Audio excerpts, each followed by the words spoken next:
కలియుగంలో కూడా భక్తులను కాపాడే పరమదైవం శివుడు. ఆయన కరుణకు హద్దులు లేవు. భక్తితో పిలిస్తే వెంటనే స్పందించే దేవుడు. ఆయనకు అత్యంత ప్రీతిపాత్రమైన రోజు మహాశివరాత్రి.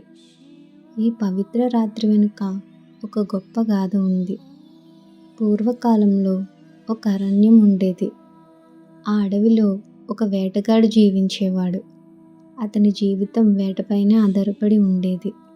పూజలు, వ్రతాలు అతనికి తెలియవు. ఒకరోజు వేటకు వెళ్ళాడు. కానీ రోజు మొత్తం వేట దొరకలేదు. సాయంత్రం అయింది. చీకటి కమ్ముతూ ఉంది. భయంతో ఒక చెట్టు ఎక్కి కూర్చున్నాడు. ఆ చెట్టు బిల్వ వృక్షం. చెట్టు కింద ఒక శివలింగం ఉంది. కానీ అతనికి అది తెలియదు.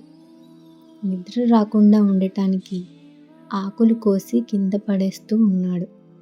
ఆ బిల్వదళాలు శివలింగంపై పడుతున్నాయి. తెలియకుండానే పూజ జరుగుతుంది. ఆ సమయంలో ఒక జింక వచ్చింది. వేటగాడు విల్లు ఎత్తాడు. అప్పుడు జింక మాట్లాడింది. నా పిల్లలను చూసి వస్తాను, తర్వాత తిరిగి వస్తాను అని. వేటగాడు ఆశ్చర్యపోయాడు. కానీ దాన్ని వదిలేశాడు. కొంతసేపటికి ఇంకొక జింక వచ్చింది. అది అదే మాట చెప్పింది.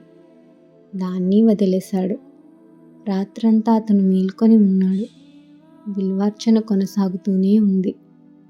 ఉదయం దగ్గర పడింది. జింకలు తిరిగి వచ్చాయి. వారి నిజాయితీ చూసి వేటగాడి హృదయం కదిలింది. ఇంత ధర్మం వీటికి ఉంటే నాకెందుకు ఉండకూడదు? అతను వేటను మానేశాడు.